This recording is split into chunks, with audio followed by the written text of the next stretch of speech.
I found evidence my parents were members of a satanic cult. Remove your skin, remove your sin, remove the life you sold to them. I found that lyrical little ditty scrawled inside a dusty old tome, hidden in a secret passageway in my father's basement. Reading those words confirmed all my suspicions.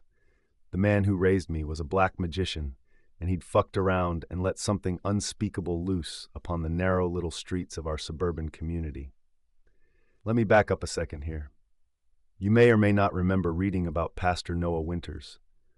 3 years ago on Christmas, Winters fell through the floorboards of his pulpit while delivering his annual Yuletide soliloquy for the congregation at St. Mary's.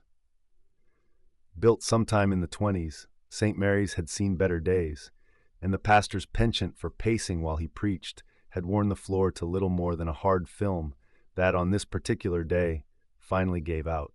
Hidden below was what the media dubbed a Satan dungeon. That's right, living, breathing proof of a satanic cult that had operated right here in suburban America, sometime in the mid to late 70s. The modern world had all dismissed the 80s and its satanic panic long ago, but maybe there was some fire that came with that smoke, at least here in Woodlands Hills. Think about it. I mean, a popular Lutheran church attended by hundreds of people a week had a satanic altar underneath it. What's more, there were some pretty racy accoutrements found down there too.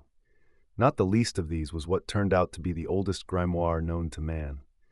Pastor Winters suffered a broken leg. The Synod, kind of the archdiocese for Lutherans, approved an emergency renovation of the church, and the book, rumored to be bound in human flesh, went up for auction at the Sotheby's where my father worked. Understand, Dad is an ex-hippie. My sister Sami and I knew all about his acid days. Still, based on stuff I overheard as a kid, I definitely harbored the suspicion he'd spent some time running in pretty dark circles in the 70s. He'd lived on the West Coast for most of his early life, then relocated to the Midwest in his late 20s. From what I gathered, he and some buddies fled NorCal pretty quickly after getting into trouble messing around in some kind of cult. Yeah, my family's pretty fucked up, right? Anyway, I remember a neighbor telling him the gossip about St. Mary's in the book. I remember it because there was something in his eyes, something I'd never seen before.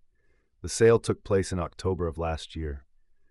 A month later, Dad lost his job when the auction winner had his purchase appraised and found the genuine article excavated from the cave beneath St. Mary's had been replaced with a crafty facsimile. I knew right away who had that book. By this time, I was in college, usually home 1 or 2 weekends a month. My sister was a senior in high school, super smart, and poised to study in the UK after graduation. When I returned for Christmas break, we headed out to a friend's house for drinks. She told me how, about a week before my arrival, she started seeing a lot of greasy-looking dudes around the house, all of whom Dad introduced as old friends. Our mom had been out of the picture for years, and Sami often came home and found all these cars in the driveway, but no one inside. She was an A student and, apart from the occasional margarita, not a troublemaker at all. Me, though, I knew every hiding place in the house from back when I used to sell drugs to friends, so I knew exactly where all those people parking in our driveway were going. See, there's an old laundry room in the basement. We hadn't used it in years after Dad put a brand new washer-dryer in the mudroom around my 6th birthday. Part of that room's back wall opened into a small closet, barely more than a nook with a couple of shelves. You know, a place for your detergent, this dryer sheets and whatnot. As a teenager looking for a place to hide shit, I'd learned the wall of that closet swung inward. Behind it, stairs leading down. Yeah, it sounds mad, right? Totally true, though. You go down the stairs, and there's this, tunnel. It leads east to the edge of our property, dead ends in a stone doorway that, while I could never get open, a friend and I figured out must open into this big hill in the field behind our neighborhood. The field beyond which stands, you guessed it, St. Mary's. So what do we have so far? A weird snippet of gothy poetry, evidence of a local satanic cult, and a book of spells stolen by my father and his occultist friends. Christmas rolled around and the weirdest thing happened. Mom came home. Yeah, it was surreal. She literally drove up, parked in her old spot, and opened the front door with keys she hadn't used in nearly 10 years. Sami and I were stunned. I mean, what do you say to the woman who walked out on you? We hadn't heard a peep since she'd left, and then there she was, sitting at the kitchen table with a can of beer and a perpetually burning Pall Mall. It was a lot, and Sami had a meltdown.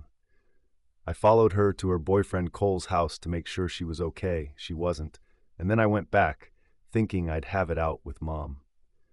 Only when I got back, there was no sign of her or Dad. Her half-drunk Molson sat on the table, and the butt from her cigarette lay smoldering in the shapeless ceramic ashtray Sami had made her for Christmas in first grade. Dad never had the heart to throw the thing away, like all Mom's other shit. She was still here, and so was Dad. I took the stairs into the basement as quietly as I could. The old tube TV against the far wall was filled with analog snow, and I could hear Black Sabbath's The Warning playing somewhere far off. I rounded the only corner and saw the laundry room door open a crack, neon blue light spilling out onto the chipped tile floor. I opened the door and saw the hidden passage in the wall yawned wide. The music grew louder. I could hear Tony Iommi's phrasing on the final passage of the song. My brain latched onto it, the only familiar thing in an altogether alien evening. I crossed the threshold into the tunnel, where thick particles from the past floated in the neon darkness. I inched across the world beneath our backyard until I came to that door I couldn't open as a kid. It was open. I knew the moment I crossed the threshold that I was in the Satan altar below the church.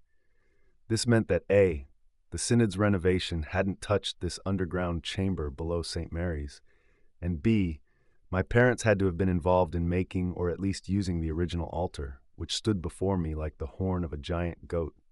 No sign of my parents or anyone else, but 10 feet in front of me, the grimoire lay open on the altar, the crawling blue neon light beaming up from its open pages, coating the walls and ceiling. Across the room, draped atop a pile of jagged 2x4s and shattered stone, I found what looked like skin shed by a couple of giant snakes. One of them had a mustache. Mom and Dad were back together, and whatever they'd started back before we were born seemed to be in motion again.